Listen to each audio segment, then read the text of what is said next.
kubwira Yesu ati Yesu we ibera hano n'ubizi hano hari ikimenyane ariko Yesu ntagira ikimenyane. Umuntu udafite we nta muntu umwitaho ariko Yesu atubereye gikurikirana yita ku batagira shinge.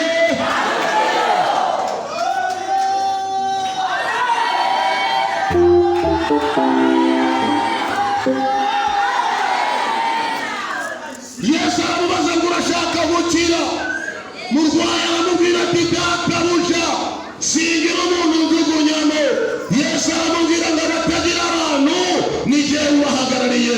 Yesu aramubwira ngo nimero yanjye uburyo ikora byuka wikorera uburiri bwawe ngo akeguke yumva biremeye, akiza ku mutwe yumva byemeye, ngo atere intambwe arahafata. Abamubonye ati byagenze gute? akambwira ati ni umuntu witwa Yesu, ni umuntu witwa Yesu.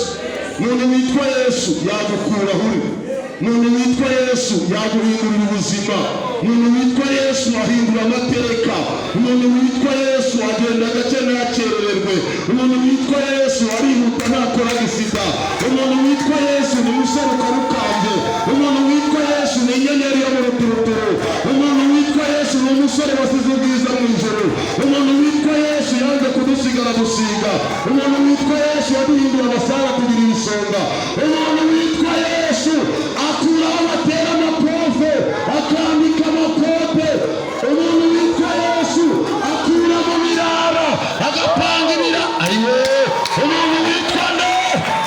Umuntu witwa Yesu, umuntu witwa Yesu ahindura kubyara, umuntu witwa Yesu ahindura amateka, umuntu witwa Yesu niwe wenyine